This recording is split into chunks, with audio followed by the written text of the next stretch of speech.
This is the Russian Dynamite, Masha Slamovich. Becca here.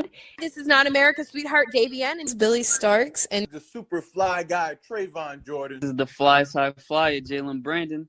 Hardcore Princess, Jules Malone. Hi there, this is the Bubblegum Princess, Alexia Nicole. This is the Brazilian Wonder Woman, Christy Jane. This is the baddest black belt, Chennai Kai. This is Kid Bandit. The smash hit, Joel Bateman. This is Robin Renegade. Cody Hawk. Brutal Bob Evans. And you are listening to Wrestling with Entertainment, one of my favorite podcasts in the whole wide world. What's up, guys? This is the good doctor, Landon Hale, and you are listening to Wrestling with Entertainment. Hello, and welcome to the show. It's Wrestling with Entertainment, the only audio experience on the web today, the trusted choice for interviewing all your favorite wrestlers every Tuesday and Wednesday on YouTube and Castbox, sponsored by Rogue Energy and Player One Coffee. I'm, of course, your host, James J., and it's a great day for wrestling, because we are wrestling with the good doctor, Landon Hale. Love the introduction. Thank you for having me, James. How are you doing? I'm good. How is the good doctor today? The good doctor's doing good. He had a good lift in today. He doesn't have to worry about adjusting some spines for now because he's already on a break right now, and so yeah, he's enjoying his time back home. So very relaxed, to say the least. That's great to hear. Well, can we expect the good doctor to adjust some spines next, event-wise? Yeah, the next time that you'll see me adjust some spines, it'll be, I know this is going to be pre-recorded, but it's going to be January 4th. I'm wrestling in Poughkeepsie, New York for Awesome Championship Wrestling. January 18th, I will be announced for, and I believe they're announcing it today, I'm wrestling in the 8-man tournament for Proving Ground Wrestling out in Massachusetts, in Peabody. I am also wrestling January 31st in Tyrone, Georgia for Action Championship Wrestling.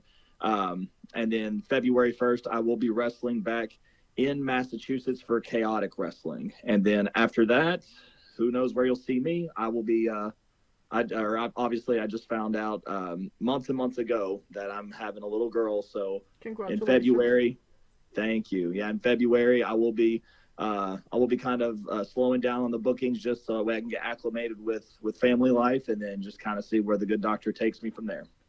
Perfect.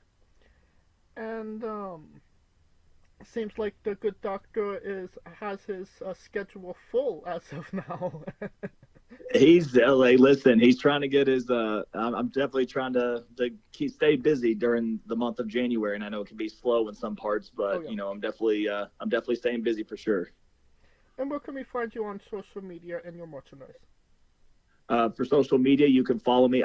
So my wrestling name and my real name is the same. So if you wouldn't mind just giving a like button on Facebook, that would be great. Instagram is Landon Hale 3. At Twitter or X, however you want to call it, it is at HaleYeah3 because I'm a punny person. And you can also catch some of my matches on YouTube. I have a lot of matches that I've had, especially from this year of 2024 or last year of 2024. Some spectacular matches, including against France's own Aigle Blanc, against Thailand's own Monomoth. Just a bunch of great matches that you can catch on there. And then you can also support me through my journey at prowrestlingtees.com/Landon Hale, and you can grab yourself a Landon Hale t-shirt if you would like, or you can catch some of my merchandise at any of the shows that I will be at. All right, and you don't even have to go looking for it. All of the links to all his social media and merchandise will be in the description of the video below, but on YouTube and Castbox. All right, let's get into it. Needless to say, 2024 was a very much a breakout year for you, no? It was, yes, it was. It was very spectacular. I try to look at every single year as somewhat of a good year for me, but you know, when it comes to just 2024 alone, it has definitely been one of my best years for sure when it comes to wrestling. Well, I mean, even last month, December, ended it with a bang. Did extra work for AEW, in no other arena than the Hammerstein. What was that experience like? Such a cool experience. That was my third time doing some extra work. So the first time I didn't get to do anything, and this was in Massachusetts. The second time I did some extra work in Philadelphia, and that was fun. This time it was just the Hammerstein Ballroom is such a unique building. It's such a unique venue where you get to. It's very small, so it's not like it's expanded out like any type of other arena like you would go to. But this was very it has like sentimental value. It's been there for a while. It's such a great atmosphere. Very small, but you get very connected with some of the people in there. And not only that, you have a lot of like ECW matches that's been held in there. You definitely have a lot of huge events that's been held in that venue in itself. So just the fact that I got to be a part of that history is just amazing. It was a great time, great experience. I definitely got to learn a lot from a bunch of the other wrestlers, just understanding behind the scenes a little bit more. It was definitely a blast, and that's definitely one of my favorite weekends for sure. And I mean, no bigger segment than two of the biggest wrestlers in AEW as of right now, Adam Cole and MJF. Now. Yes, that was definitely a great time. It was definitely one of those moments where. Very thankful that I got to be a part of that segment. Like you said, Adam Cole, MJF, when it comes to superstars, especially just AEW, let alone just in the wrestling world, it was just an honor to be a part of that segment. So yeah, I was very thankful for that. And then also got to be a part of the segment for AEW Dynamite. I was one of the security guards, making sure that everything was good with the Hurt Business. So everything was, it was just really cool just to see myself on that type of platform. Just like, hey, like there's the Good Doctors. It's just a surreal moment. What was a bigger moment? Doing some extra work for AEW or being a backup dancer for Becca? Definitely backup dancer. I mean, have you heard Becca on God? I mean, she's everywhere, man. That was a really cool moment too. I love Becca. She's a great person, one of my good friends, and so I was really thankful that I got to be a part of that. But no, I mean, just comparing the two, it's two different atmospheres, two different worlds. You have one MLW, you have one AEW and Ring of Honor. So just both of them in itself, it was just an amazing experience to just have both of those in my hands. So that was really cool. Definitely, and shout out to Becca, a good friend of the show. Yep. All right, let's get into, actual physical wrestling. You worked for WXW twice last year. What was that experience like? And how would you compare the first time you went earlier in the year compared to the second time you was there later in the year? The first time, so I'll say that WXW is a promotion that anyone in the world should be on, not just in America, but anyone in the world. That locker room is second to none. They know how to take care of the locker room. They understand professionalism. They understand production. They understand the value and quality when it comes to wrestling. When I got announced to come over to Germany, it threw me away. It blew me away just because I've been in like a mindset of where I got injured back in 2022. Like, okay, I gotta get my momentum back up. And then, one thing led to another. And I just happened to fall in my hand, and I was really thankful for that. And going out there, it was a short trip the first time because I was only out there I flew out Thursday evening, got in Friday morning, wrestled Saturday, and then I flew back Sunday because following I went to Thailand, and I'm sure that'll be another question in the podcast. But nonetheless, it was a great experience, great time. You got to see some different wrestlers from all over the world. Just be in that 16-karat tournament. So one of the biggest tournaments in the world, and just being there in the presence with a bunch of other wrestlers that are, on that top stage. It's like, okay, that's something you want to strive for later in the future. And I was very fortunate enough to go back the second time. So that first time I was only out there for like 2 or 3 days. The second time was it was so amazing, man. I mean, I got to go out there for 9 days. I was out there with Ryan Clancy and Sean Legacy, 2 great athletes, and we got the chance to explore different parts of Germany. We got to go to Switzerland for 1 day, so that was fun.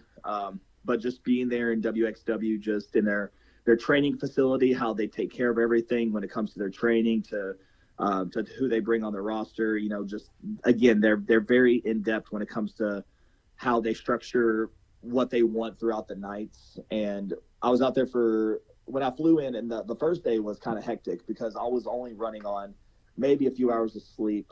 Again, flew out Thursday evening, getting in there Friday morning at like 7 in the morning, got in a car, drove 4 hours later to wrestle. And that was probably the most tired I ever was on a trip, but it was still the adrenaline of, you know, okay, getting to wrestle in a different country for so long. Wrestled Friday, Saturday, Sunday in different parts of East Germany. That's very rare to the wrestling scene because they only get like wrestling like 1 or 2 times every year. And just being in that moment, just wrestling in front of over 1,000 people collectively in one weekend. And then the next week wrestled in front of over 800 people in Hamburg, which was their biggest event outside of a tournament event that they've ever had. And, you know, Ludwig Kaiser was in that attendance as well as WXW Broken Rules, just sharing the ring with top-notch guys such as Joseph Phoenix, Robbie X, and can't think of his name right now. Why am I drawing a blank here? Hector Invictus. Yeah, and you know, just being in the ring and just being in that presence, it's nothing like it. And I would definitely go back in a heartbeat. It was such a wonderful time. Are there plans for you to go back? As of now, no. I mean, there was an opportunity presented to me just to go out there for 16 Karat weekend just to kind of do some like extra like matches and stuff like that. But unfortunately, with the baby on the way, she's coming in late February, and that happens in early March. That's kind of cutting it close. So that's definitely going to be something for next year. But when it comes to going back to Germany, I'm hoping that it can be somewhere in the future. I just got to keep doing my thing, keep grinding, and, you know, the opportunity will always present itself once, you know, I stay who I am, stay true to myself, and just continue to work. Absolutely. And what were the differences you saw, you know, wrestling, you know, in Germany, you know, one of the better countries when it comes to pro wrestling compared to wrestling in America? So there's different types, and this goes back, and I've had a lot of people ask me this question too. It's like it's different just because it's when you go to Germany and you wrestle in front of these amazing fans. I use that kind of similarity to wrestling in front of soccer fans. Like soccer fans, they can get crazy when it comes to, you know, like European countries. Like they get insane, and that's the same concept as Germany. Like I think we're so saturated with wrestling here, but we also kind of take it for granted because when you go to a wrestling show, no matter if it's a local show that no one's ever heard of, no matter if it's a big time wrestling show that everyone has heard of, you know, we're always like, oh yeah, cool. He hit a Spanish fly into a Canadian, into a poison, into a finger poke of doom. Yay, cool. Out there, it's like they're very invested in what you bring to the table, and so they're with you the whole match, and so you never lose that energy and you never lose that spark. So and nothing against any promotions in America or anything like that, or when it comes to like the fans, but when you go to a different place where, you know, they don't get wrestling as much, then it gets a little more exciting. Does that make sense? Yes. You know, we are very much spoiled when it comes to pro wrestling, especially in the New England area. I like to say you can't throw a rock without hitting a wrestling promotion.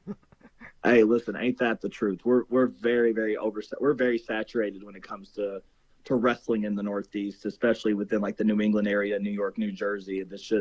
It's everywhere you can go. They're like, oh yeah, like 3 towns over, there's a wrestling show. You're like, are you kidding me? And then like, yeah, two blocks over from there, there's another show running, and it's very saturated. And, you know, again, we get very spoiled, like you said, we get very spoiled to the point when it comes to wrestling. But there's a lot of opportunities for wrestling in America, whereas in Germany or in other European countries, there are a handful of places where you can go wrestle. But when you do, it does make it all worthwhile, especially with a top promotion like WXW. What was you eating in Germany? I was eating a lot of bratwurst. I ate a lot of good meat. We actually went out to a lot of Christmas markets. We went to Cologne. Where else did we go to? We went to Freiburg. We went to Switzerland. But yeah, we had a lot of good meats, and we had a lot of good chocolate. So we definitely had a lot of good red hot wine. So that was fun. So definitely fun.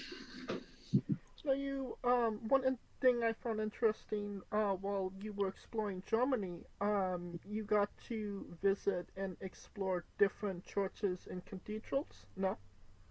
Yes. Give- Yes, that was. Yeah, I was gonna say that was. I'm a big fan of seeing just artwork in general, whether it's like whenever I go out to different cities, like I'm always looking out the window, just seeing skyscrapers, just seeing different buildings, seeing different architecture.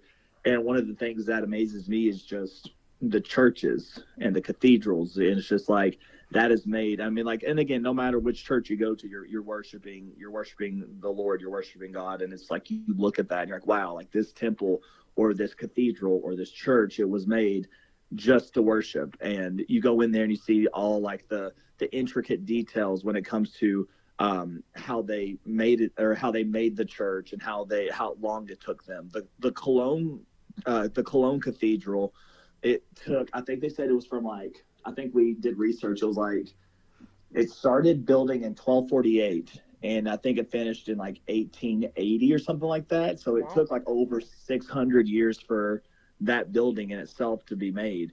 And, you just go in there and you just sit and you just feel the presence of just like everything that's going on. It's gorgeous. I couldn't, like, that was definitely one of the best parts of the trip, was just seeing the different cathedrals. Definitely. I always had my eyes on the one in Spain, if you know what one I'm talking about.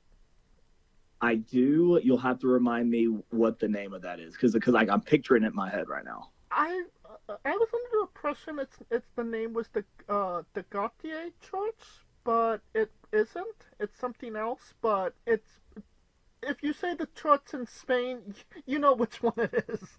Yes, it's like they pointed out there. Oh yeah, I know which one you're talking about. Right. Well, going from churches to Pumi's church, and that's SETUP Thailand.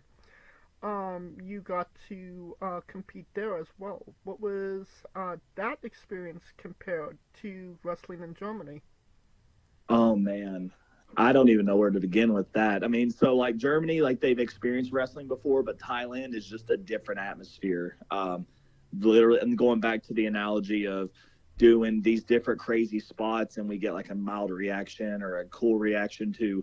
You go to, like, I went to Thailand, I did a stalling suplex, everyone lost their mind. It was great. It was great. Big, huge, amazing shout out to Daikaiju Pro.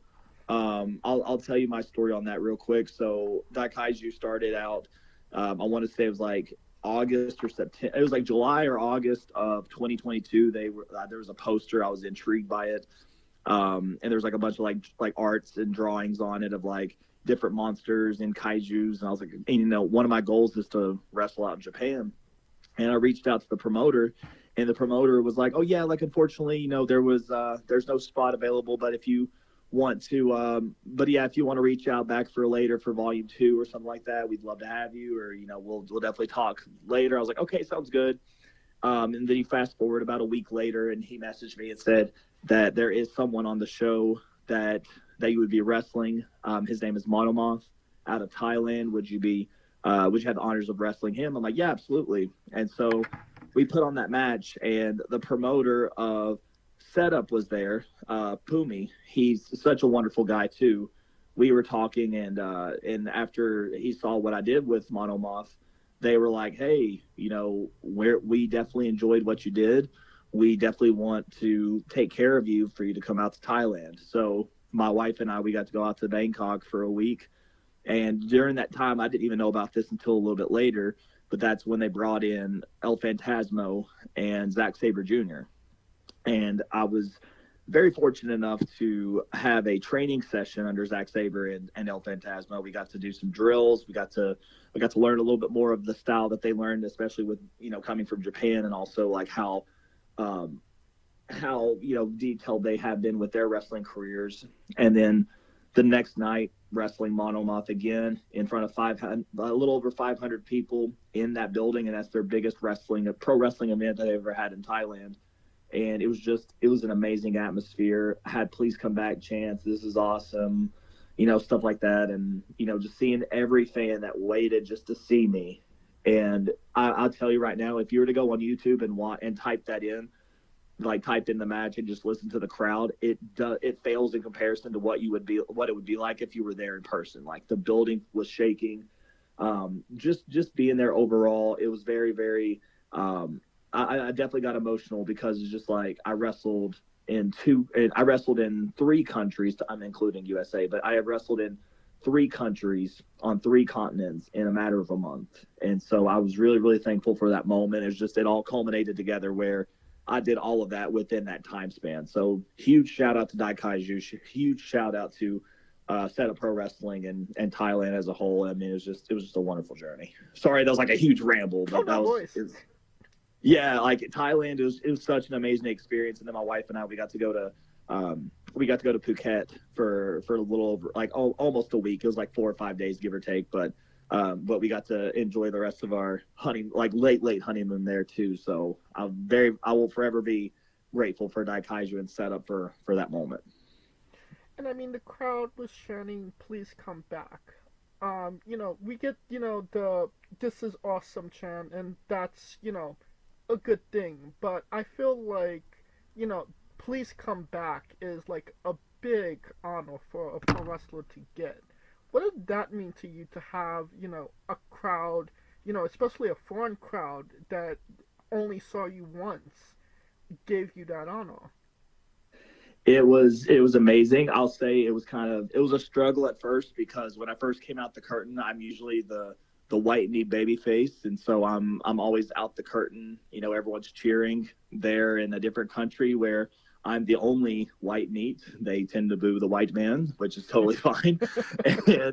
and I mean, it was definitely it was fun. I got the crowd behind me, making sure that I am a good guy. I'm there I'm there. It's wrestling. It's business.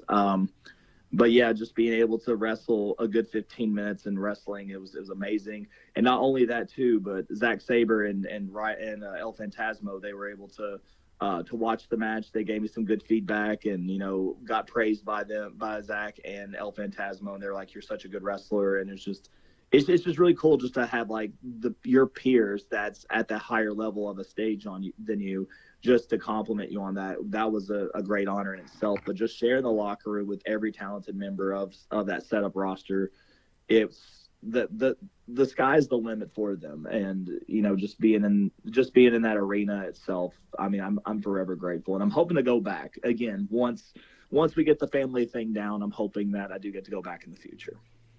Well, I mean, speaking of family, considering, what a breakout year you had, 2024, February 2025, you're having, your daughter. How has, finding out that you are an expected father changed your perspective on your pro wrestling? It's not gonna sound selfish on this end, but it does make sense. It's gonna be about the quality of matches versus the quantity. I put a lot of miles onto the car. I put a lot of miles on my body.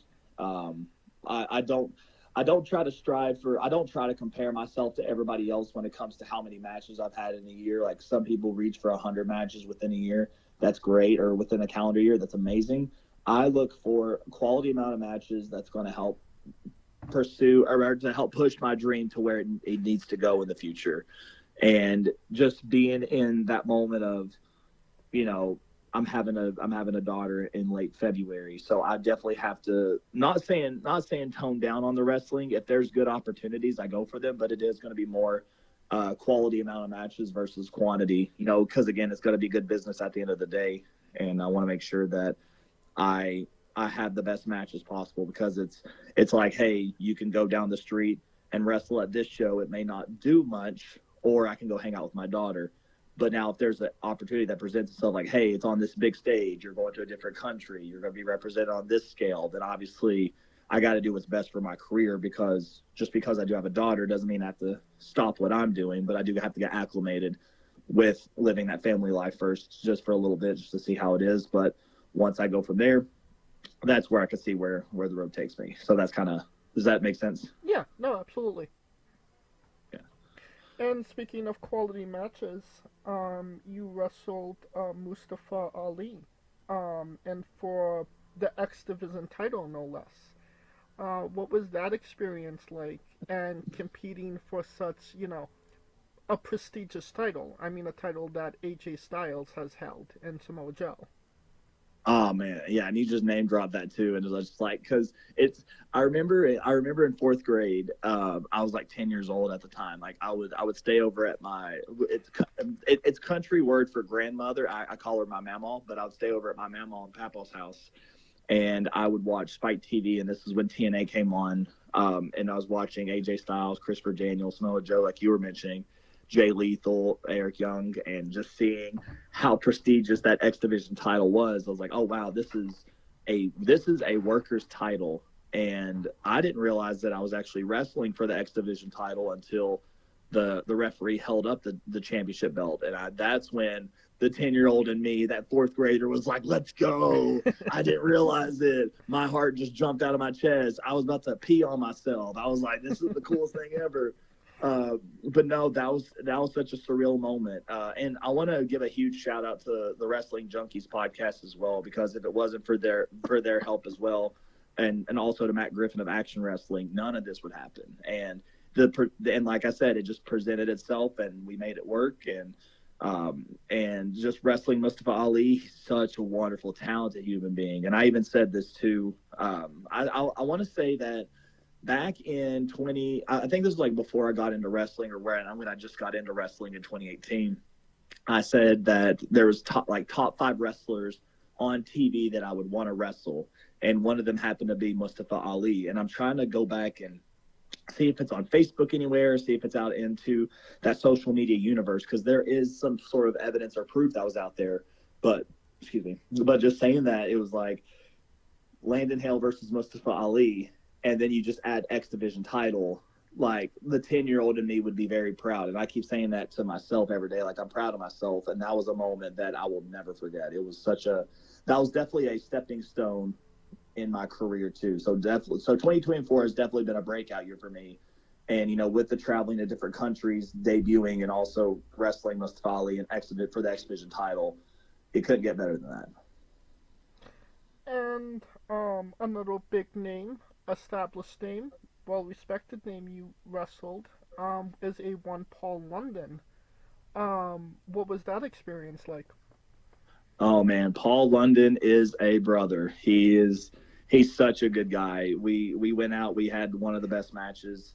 And even like with talking to one of his friends when we were getting ready to have this match, they were saying, yeah, like Paul doesn't want to do any of the silly stuff. He wants to have a real match with you. And I know in this time and day, like I'm not going to expect, the 2004, 2005 Paul London. He's still good at what he does. Don't get me wrong, but he still gave me such a great match. Not a fan of how he beat me in the first round of the Phoenix City Invitational. Right. There still needs to be a rematch down the line. However, nevertheless, he was one of the guys that inspired me to be a wrestler, and here's why. In 2000, and I've said this story on every single podcast and every single streamline, but when my dad and I we connected with wrestling, and he passed away when I was 7, so it was like 2001. And then like I stopped watching wrestling, and you fast forward a few years later, I saw Saturday Night Velocity, and I saw Rey Mysterio. I'm like, that's my favorite wrestler in the world. Like, that's my GOAT. I was like, oh my gosh, there he is. I started looking at the other cruiserweights. One of them happened to be Paul London. Just the way that he would slide into the ring, his full of energy and charisma, and then just being light as a feather, and just the way that he moved, he was so intricate. The 450 splash that he would do, just saying that telling, like, if 30-year-old me would tell 10-year-old me, hey, you're wrestling Paul London, he would be so excited. So such a surreal moment. I mean, yeah, it really has been a heck of a year just thinking back at it. In my neck of the woods, Paul London is actually the Compton Mania champion.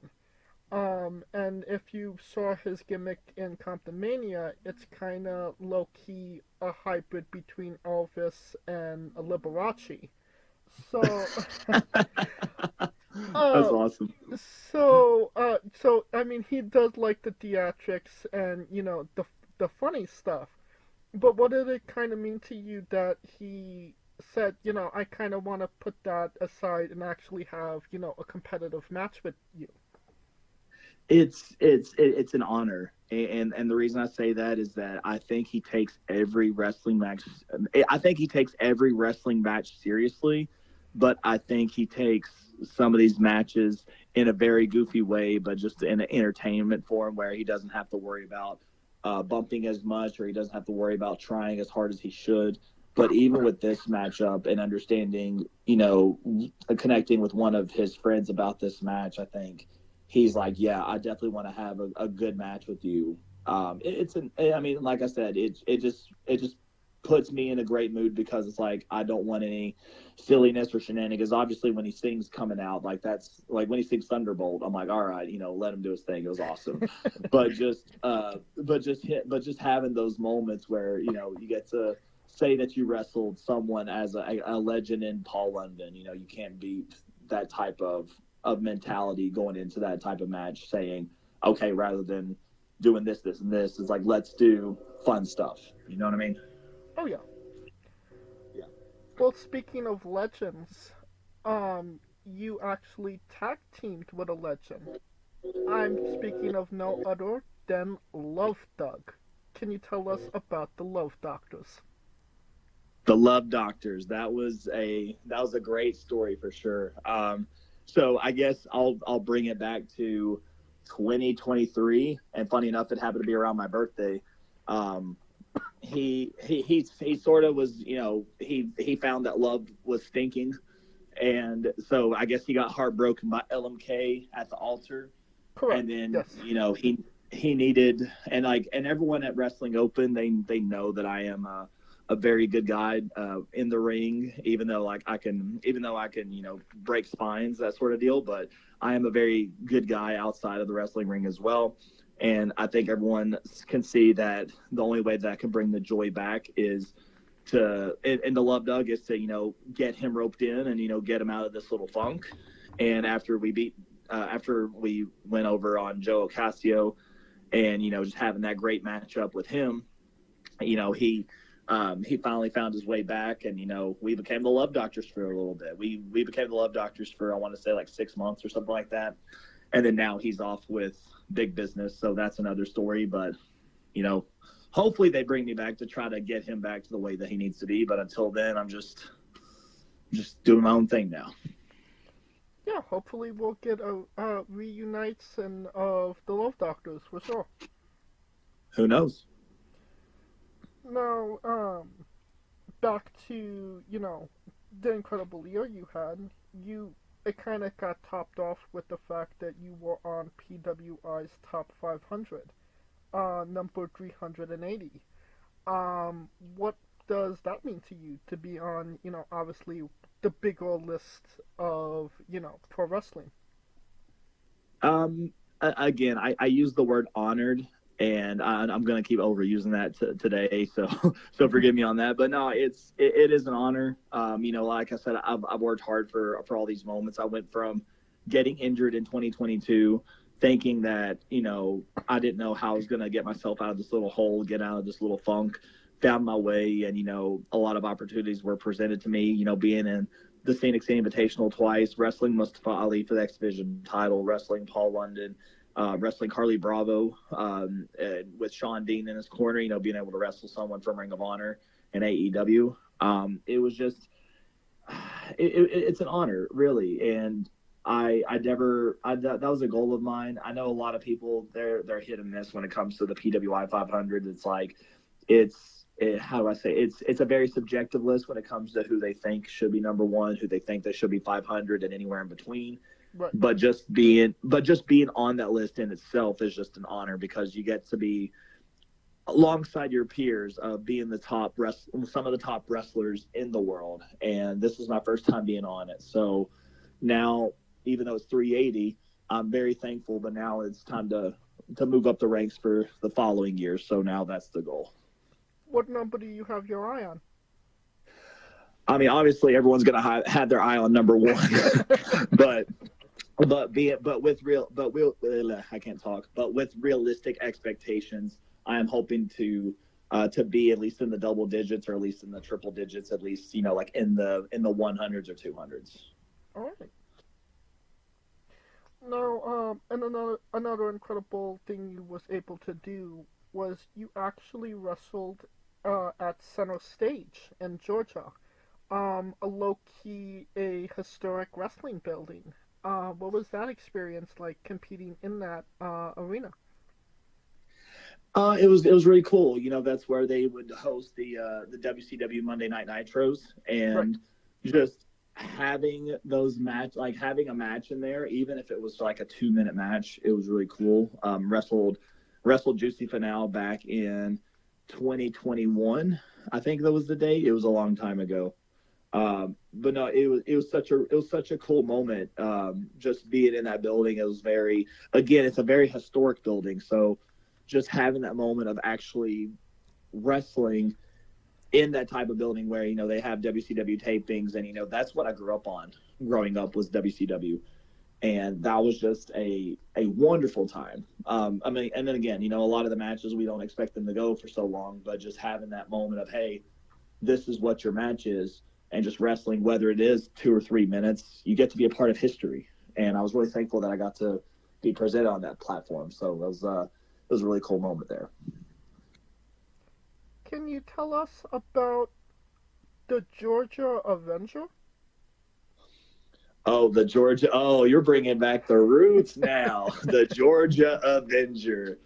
Oh man, we pulled the Dusty Rhodes Midnight Rider gimmick, and this was back in 2019. So I first started off wrestling in 2018. I was trained under a guy by the name of Mike Sampson, and I only had 2 wrestling matches, and this will lead up to it, so forgive me. But we had 2 wrestling I had 2 wrestling trainings, and I had my first match after 2 training sessions. And that's very rare, just because they're like, oh, you have to wrestle like 6 months or train for 6 months or 9 months in order to get that down. Then you'll get on the stage. But I was very thankful enough to do 2 training sessions and be able to be on that type of stage. So had a few matches, moved down to Georgia, trained under Robert Gibson, wrestled, I trained under him for a few months. And this was like as a matter of like weeks out, though, just because I was going to chiropractic school, getting acclimated there. So when that happened, the following quarter, which happened to be January, someone didn't bring their gear, and one of the rules of wrestling is to make sure you have your gear with you. So I had my first wrestling match in Georgia, and it led into an angle where Robert Gibson wanted to build me up, wanted me to get my story across to help find a character. And this is where I was wrestling against Eric Adams, and we did like a 7-9 month long angle where, hey, you lost to me. If I win or if I lose, I'll retire. If you lose, you'll have to retire before your career even started. And so I did. And that's when the Georgia Avenger came into play. And so we kind of did some trickery with me and my cousin. We would dress up in a mask, and, they would try to see like who the Georgia Avenger was. And then we did a career versus mask match where the loser won, or where the loser happened to, unmask, and that happened to be my cousin. Played a bunch of mind tricks. I came back into wrestling, and I was reinstated for one more time. And if I did lose, then I'd have to leave the state of Georgia, and then that's where I won, and that's where my up-and-comings was from the Georgia Avenger. And I mean, you're leaving out the part where you got reinstated by a one Teddy Long. The Teddy Long, holla, holla, holla. Well, he's such a great guy, too. Yeah, what's funny, too, is that he was my favorite general manager ever. Oh, yeah. When I was watching when Rey Mysterio won the 2006 Royal Rumble, and then the whole screw job that happened with Randy Orton getting back into it, Teddy Long was like, hey, I'm gonna add Rey Mysterio into the WrestleMania 22 match. And then ever since then, I was like, Teddy Long's my favorite. So just So just having him there, and then you fast forward a couple of months after we had that, we had Eric Adams ended up winning the heavyweight championship. It was like later on after I won that, after I got reinstated and won, he cashed in, or he did this whole trickery later on to win the title, and then 2 months later I beat him and I was presented to it by Teddy Long, and it was such a cool moment. And that was when I won the heavyweight title. I think it's time for Landon's Bizarre Adventure. You're a pro wrestler that goes up and down the roads, and weird, crazy, and bizarre things are bound to happen. Can you tell us a road story that fits that description? It is this is where I'm going to stump you, because I don't really have any, if I'm being completely honest. Yeah, I know it's very strange. The many times that I've been on road trips, they're usually with a couple of like one-offs with my friends, or it's just by myself. I'll tell you that I pretty much lagged. I pretty much was up for 24 hours, and I was sleep deprived for a good amount. You know what? Let's see here. You know what? Actually, I do have one, but it's nothing related to like crazy adventures. It just happens to be something to deal with my stupid vehicle. So I got married in April 22. The next month I started working as a chiropractor, and I just got a car, 2010 Volvo XC60, and I got it at a used car dealership. And I was like, okay, I needed a car to get from point A to point B. And my father-in-law was very nice enough to help put some money into it to make sure that everything was up and running. So I was really thankful for that. Me and Alec Price, we went from Lowell, Massachusetts. We drove from there to Buffalo, New York, and we wrestled for Empire State Wrestling. It was like May of 22. I was in a pre-show against the Saito brothers, and as soon as that happened, we immediately went to New York City. We stayed there, and then I did We Are Wrestling. I was on another pre-show, and again, this was just getting my feet wet because I was new to the area. So I did a pre-show for We Are Wrestling, and then dropped Alec off at his home. And then as soon as I came back, it was like 11 o'clock at night. I was getting ready for bed, just making sure that, I was like, okay, I'm back late. As soon as I turned my car off, the radiator fan kept running. And apparently it just kept on running the whole night. And so pretty much I had to miss, like after being at work for only 2 weeks, I had to miss like half that morning just because I had to get some things installed into my car. So after doing a long road trip thinking, okay, I'm back home, I get to relax, the stress level is still through the roof. That's literally the only story that I have. I have nothing else that's crazier than that. All right. Well, I mean, still an inconvenient story. It was. Hey, listen, I'd rather have something else happen than that, considering I have to have that car to take me from point A to point B. But nonetheless, that's my crazy story so far. Now, you are the Good Doctor. Has the Good Doctor ever seen the Good Doctor TV show? He has seen bits and pieces of it. I do know the other Good Doctor. He is also very intelligent too. Yeah, I really haven't seen much of it, but I have watched bits and pieces. But I do think that it is a good show. I definitely think I can see myself getting into it. So that's another. So that's something I'll have to put on my playlist for sure. Okay, so when the Good Doctor is watching TV, it's not exactly watching TV of his actual profession.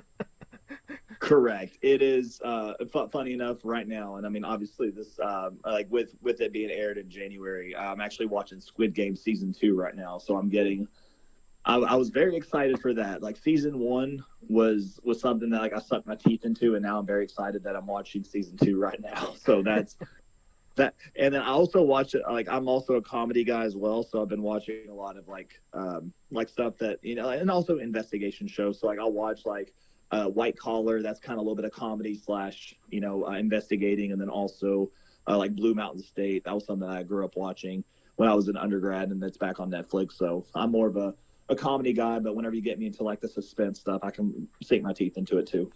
I gotcha. I haven't necessarily seen Squid Games yet. One or two. It's definitely on the list, but just haven't been able to catch it as of late. It's definitely something to watch.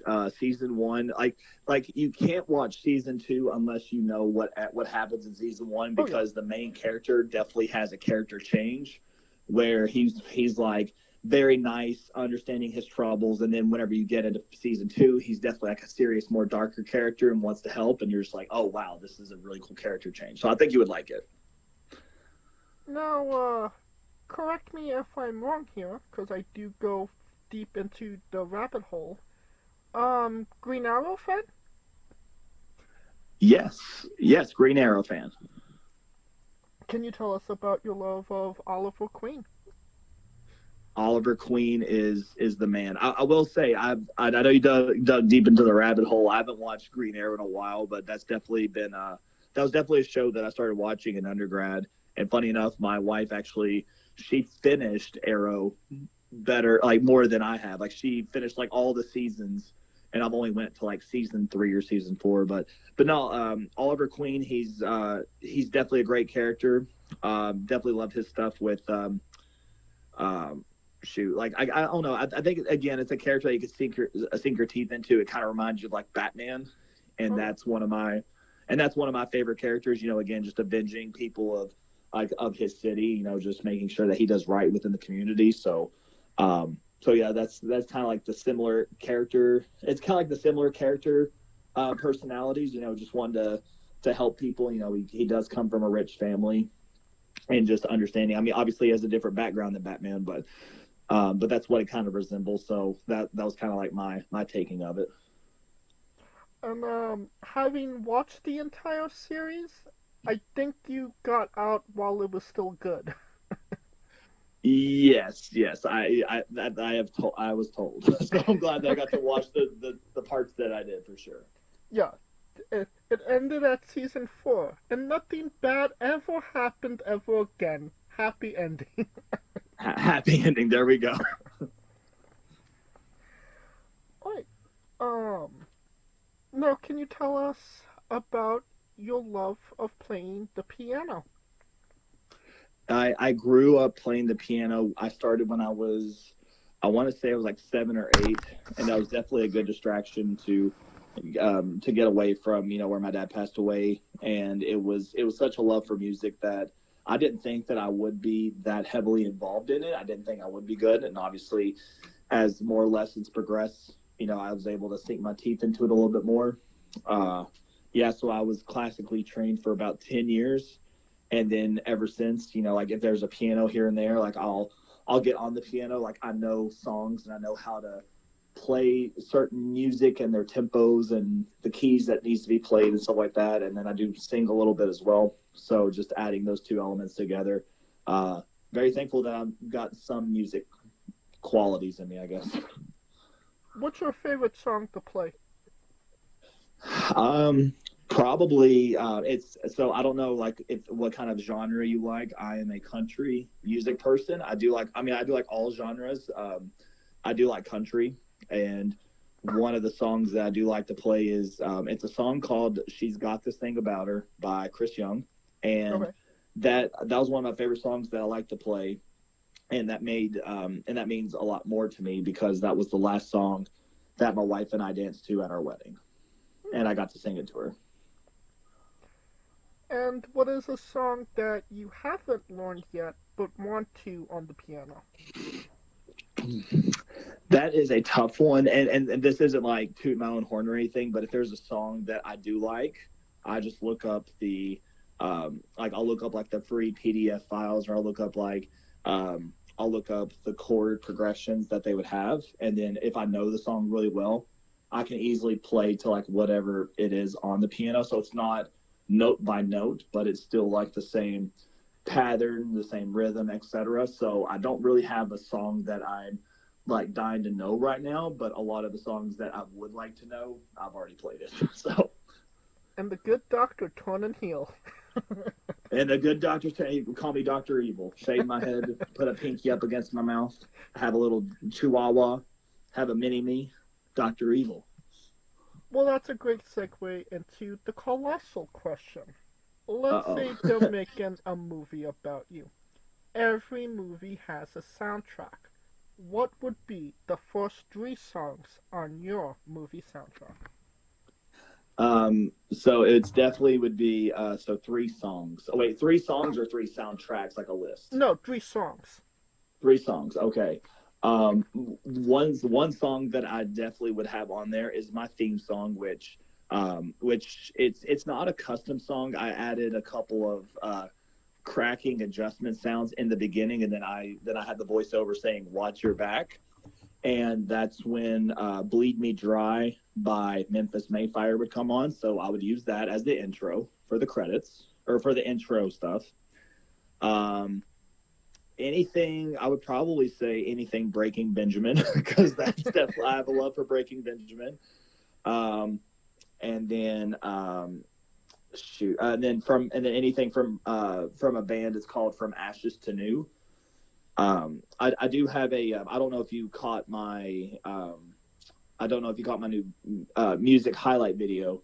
I used the song that's called Sirens by Wind Waker, and I would probably use that as like my top 3rd one. So it's a great song. I think they're a new band. I don't know if they're out of Australia or if they're out of England. They're a new band, but they're definitely worth a listen. I like them a lot, Wind Waker. And it's just like something about, it gives me like the very edgy, like Bring Me the Horizon mixed with Breaking Benjamin type of like rock feels. And so I've just been listening to that on repeat and just working out to that. Sweet. A solid 3 picks, to say the least, I'd say. Yeah. Now that we have the soundtrack down, everybody knows you get the soundtrack first, then you write the script, and then you go to casting. Who plays you, and you can't say yourself because you are obligated to make a Stan Lee-esque cameo. If I had to pick anyone to play me, Ryan Reynolds.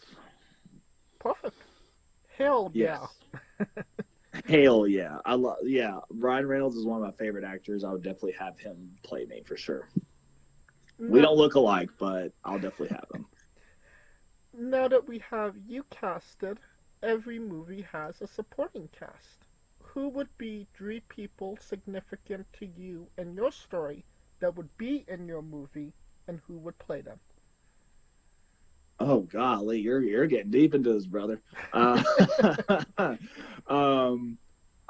Shoot, you really got me on the spot. I would say, my wife. So 3 characters in my life. Okay, I would say my wife, played by Scarlett Johansson. Perfect. I would say a close friend of mine / CEO of Action Wrestling, Matt Griffin. I would have him be played by Vin Diesel, okay. not just because he's bald. That's funny. Don't hate me, Matt, if you're listening. Whenever you listen to this, and then my 3rd one. You got me on the spot, man. Shoot. The 3rd one, I would probably say, I already got my wife, already got Matt down.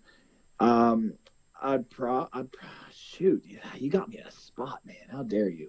I would say, I'm trying to think of like family, because I don't want to say like my mom and it's played by Mila Kunis. Like that's gonna be weird.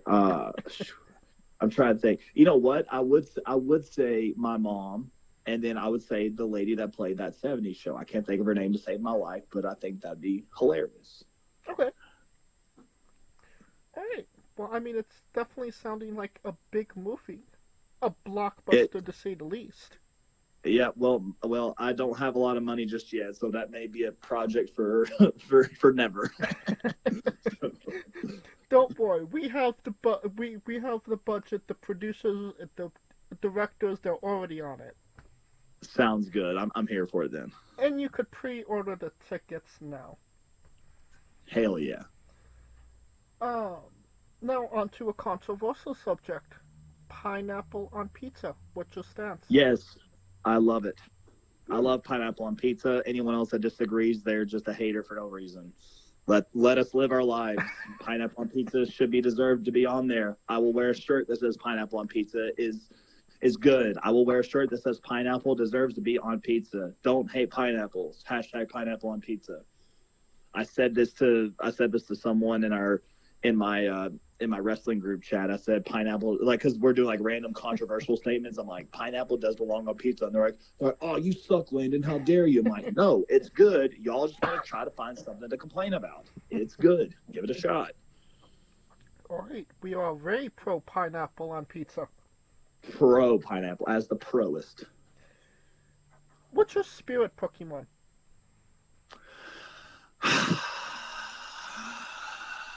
Spirit Pokemon.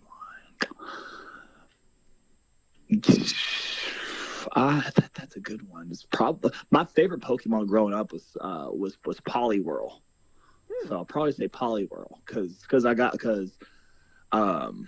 probably say Poliwhirl because it's not just a mix of like a little baby Poliwag or having like the temper of Poliwrath, but definitely right in the middle where it's a nice looking Pokemon and very sweet Pokemon, but it could still give it the fight. So I'd probably say Poliwhirl.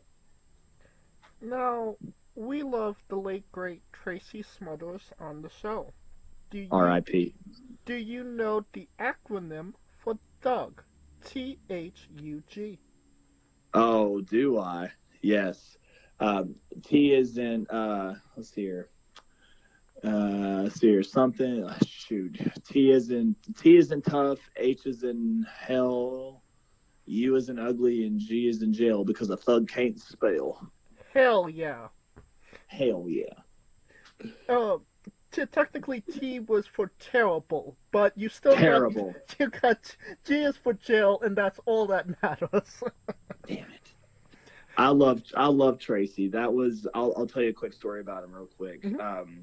Me, my cousin that was in wrestling, and I'm sure if you dug deep into the Georgia Avenger, I'm sure you saw who my cousin is. He doesn't wrestle anymore. He serves in the Marines, but me, him, and one of my other buddies that's gotten into wrestling, I thank him every day.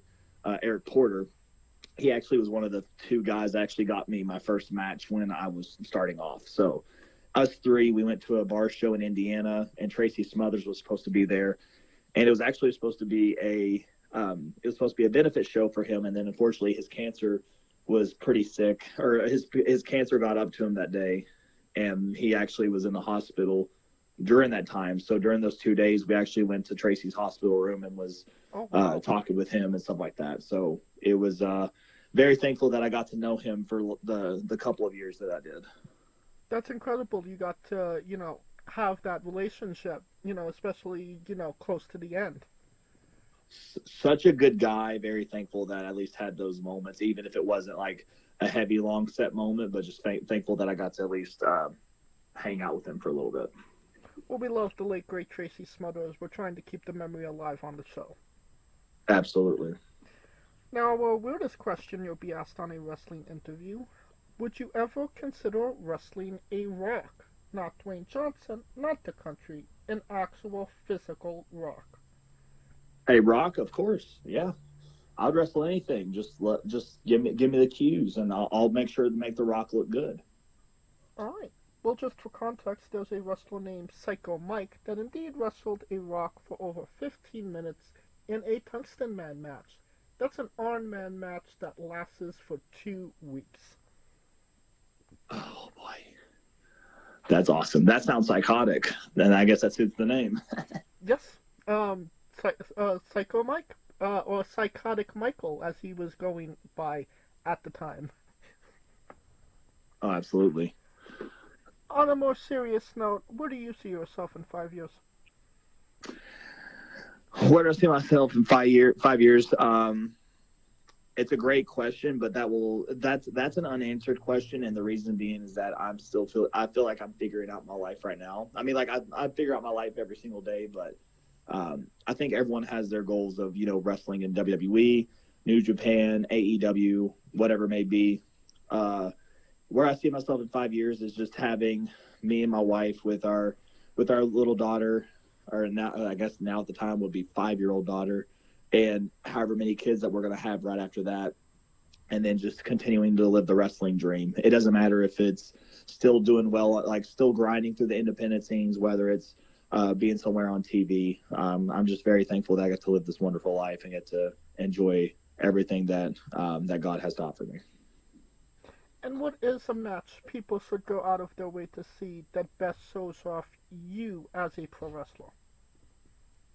On YouTube, you can definitely go to, you can type in Landon Hale versus Aigle Blanc, and that is AIGLE space BLANC. He is one of the best wrestlers out of France, and he's been wrestling. He was actually Mustafa Ali's first ever opponent coming back off the Indies. We had a good match for NFW, so that's a good match to watch. Both of my matches between myself and Monomoth, if you were to look that up on YouTube, that's a great match. Going on WXW, my fatal four-way that I had with Robbie X, Hector Invictus, and Joseph Phoenix Jr., that was a great match too. I'm trying to think of like somewhere else on YouTube that I'm thinking of. If you go to the IWTV app, you can watch my match versus Mustafa Ali, and then for the fight for the X Division title, and then also myself versus Carly Bravo on Action. We wrestled back in September, so those are definitely some good matches to give a watch. All right.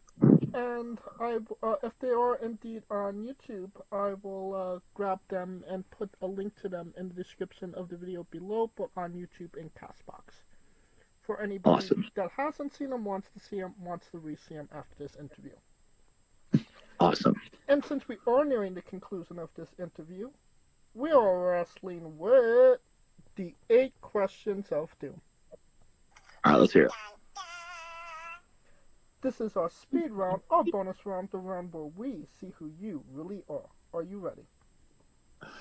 Ready as I'll ever be. Excluding yourself, greatest wrestler of all time. Rey Mysterio. Worst wrestler. Doink the Clown. Which one? Yes. Your main eventing WrestleMania for the World Championship. Who is your opponent? Will Ospreay. If you could come out to anyone's entrance music, past or present, who would it be? AJ Styles present. WWE theme. Finish the sentence. Kayfabe is... dead. We would have also accepted tastes great on toast. Say that again. We would have also accepted tastes great on toast. Yes, I love that. Squash, fruit or vegetable? You said squash? Yes.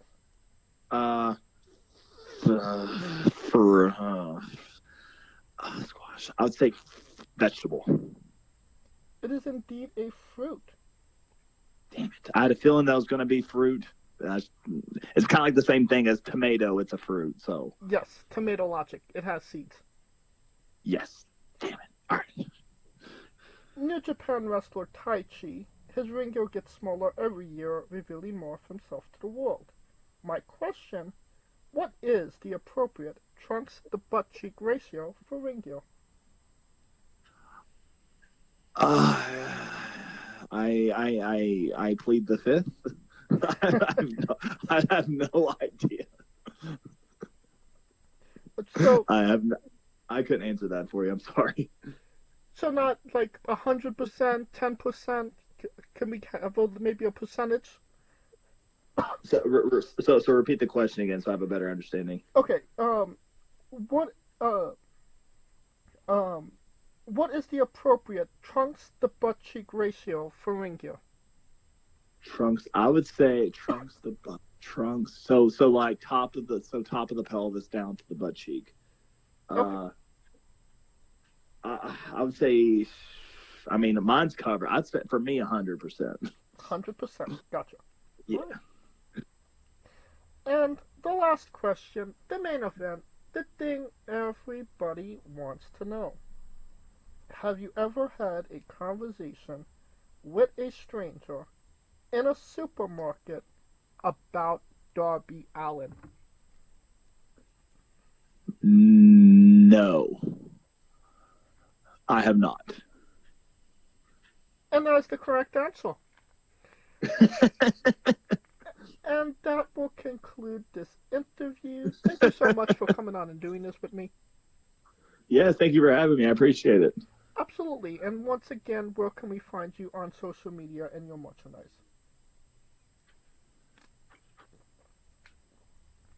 Oh, hello? Oh, sorry, say that again? Yes, where can we find you on social media and your merchandise? Oh, sorry about that. So you can follow me on, and again, you can follow me on Twitter at Halea3. You can follow me on Instagram at Landon Hale3. I do have a Facebook page. Give that a thumbs up. My name, Landon Hale, is my real name and my wrestling name. Please give it a thumbs up. Unless I know you, then I'll accept your friend request. You can also support me on ProWrestlingTees.com/Landon Hale. You can get some of my merch there. And then you can also follow my content on YouTube, where you can see all of my latest matches. And again, follow me on all social medias that you can see, where you can see the Good Doctor next. So watch your back. Perfect. And you don't even have to type it into your Google machine. All of the links to all his social media will be in the description of the video below, but on YouTube and Castbox, simply click the link. A new tab will appear on whatever device you are on. You have no excuse. Buy a damn shirt. Hell yeah. Of course, thank you for listening. If you like what we're doing, please like, subscribe, comment, both on YouTube and Castbox. This was sponsored by Rogue Energy and Play on One Coffee. Join us next Tuesday and Wednesday for new incredible interviews, and follow the show at Wrestling with E, both on Extra and Instagram, for information on who we're interviewing, when we're interviewing them, links to those interviews, and so much more. Follow me personally at JamesJ993. Alright, when I say wrestling with, you say entertainment, okay? Okay. For our special guest Landon Hale, Calico Yacht, Scooter Dust, I'm James J, and this has been Wrestling with Entertainment. Hey folks, this is the Colossal Mike Law, and you are listening to Wrestling with Entertainment. Enjoy the show, support these guys. We appreciate it very much. We'll see you at ringside.